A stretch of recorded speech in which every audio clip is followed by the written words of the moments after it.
संसद में जिस तरीके से महिला जो अधिनियम जो था वो पास नहीं हो पाया, 54 वोटों से गिर गया। हमारे साथ खास बातचीत करने के लिए अखिल भारतीय महिला कांग्रेस के पूर्व अध्यक्षा हैं शोभा ओझा जी। मैम, किस तरीके से आप देखते हैं, हालांकि सरकार ये कह रही थी कि ये महिला आरक्षण जब आएगा तो तमाम महिलाओं को कई सारी सुविधाएं दी जाएंगी, लेकिन ये कई सारे विपक्षी पार्टी ये कह रहे हैं कि ये परिसीमन जो आने वाला था ये कहीं ना कहीं महिलाओं के विरोध में था। किस तरीके से आप देखिए, जो 2023 में नारी शक्ति वंदन अधिनियम भारतीय जनता पार्टी लेके आई थी, उसमें महिला आरक्षण की बात थी 33%, और उसमें सीधे तौर पे अगर 543 सीट्स में 1/3 दे देते तो ये बिल 2024 में लागू हो जाता। पर इन्होंने उसमें दो बैसाखियां लगा दी। इन्होंने कहा कि पहले जनगणना होगी, फिर परिसीमन होगा और फिर महिला बिल लागू होगा।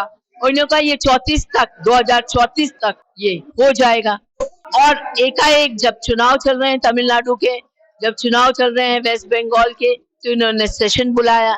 इनको कहीं ना कहीं डर है कि 2029 में ये आ नहीं पाएंगे, और अभी भी डर है कि वेस्ट बंगाल में ये औंधे मुंह गिरेंगे, तमिलनाडु में ये औंधे मुंह गिरेंगे। तो कहीं ना कहीं महिलाओं को गुमराह करने के लिए एक षड्यंत्र रचा।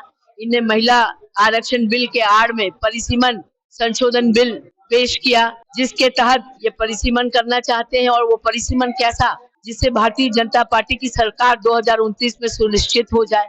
और जब इनके मंसूबों पे पानी फिरा, जब ऑपोजिशन ने इनके असली चेहरे को उजागर किया और इस बिल को पारित होने से बचाया, तो ये चिल्लाने लगे कि महिला बिल ऑपोजिशन ने गिरा दिया। जबकि महिला बिल तो आज सच्चाई ये है कि इस देश का कानून बन गया है, उसको कोई नहीं गिरा सकता। तो ये झूठ बोल रहे हैं, एक सिंपैथी गेन करने के लिए सब बातें कर रहे हैं।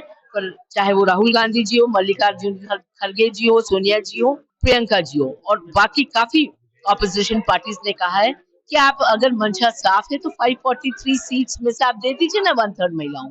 आप क्यों नहीं दे रहे?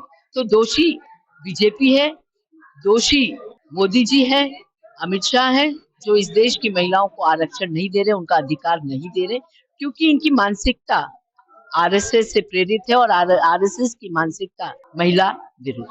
लेकिन बीजेपी सरकार में ही मंत्री हैं किरण रिजिजू, जो माइनॉरिटी मिनिस्ट्री में भी हैं, उनका साफ तौर पे उन्होंने प्रेस कॉन्फ्रेंस भी किया। उन्होंने साफ तौर पे कहा कि विपक्षी दल जो है वो महिलाओं के साथ में नहीं चलती है, ये भरमाने की कोशिश की गई है। उन लोग के वजह से आज महिलाओं को सुविधाएं नहीं दी जाएंगी। बीजेपी सरकार जो है हमेशा महिलाओं के हित में सोचती है। क्या हित में सोचा, आप बताइए? बीजेपी महिलाओं के क्या हित में बीजेपी ने किया? क्या बिल्किस जहां के रेपिस्टों को माला पहने की मिठाई खिलाना ये महिला हित में था? या अंकिता भंडारी की हत्या करने वाले बीजेपी के नेताओं को बचाने के लिए पूरा अपना तंत्र लगाना ये महिला हित में था? कि अपने ओलंपिक बेटियों को जो प्रदर्शन कर रही थी ब्रिजभूषण के खिलाफ, उनको पिटवाना, पुलिस से उठवाना, वो महिला हित में था? कि उन्नाव की बेटी को न्याय नहीं मिले इसलिए सेंगर का साथ देना, वो महिला हित में था? अब बताए बीजेपी ने क्या महिला हित में किया है? बीजेपी हमेशा से उन तमाम रेपिस्ट, उन तमाम अपराधियों को बचाने में लगी रही जो महिलाओं का रेप करते हैं, अपराध करते हैं, ऐसे लोगों को। तो ये महिला हित है? जो भारतीय जनता पार्टी की महिला हित की डेफिनेशन आखिर क्या है ये बताइए। जहां तक कांग्रेस का सवाल है, आज लाखों महिलाएं नगर पालिका, नगर निगम, मेयर, पार्षद बन के आज इस देश में सत्ता में बराबरी से भागीदारी कर रही है। वो देन है कांग्रेस पार्टी, वो सोच है महिला सशक्तिकरण की, जिसके चलते राजीव जी ने ये प्रपोजल लाए थे और आगे चल के कांग्रेस की सरकारों ने इसे लागू किया। तब भी तो लागू हुआ था आरक्षण, और उसी आरक्षण की बात आज हम कह रहे हैं। उसी मॉडल को क्यों नहीं भारतीय जनता पार्टी फॉलो करती, जहां एससी, एसटी, ओबीसी तमाम बहनों को भी रिजर्वेशन? पर नहीं, भारतीय जनता पार्टी को तो बस जुमले देने हैं, बस झूठ बोलना है। आप बताइए कौन सा वादा इनने करके पूरा किया है? इनके पास एब्सोल्यूट मेजॉरिटी थी 2014 में, 19 में, क्यों इन्होंने महिला बिल तब पास नहीं किया? जबकि इन्होंने वोट उसी बेसिस पे महिलाओं से मांगे।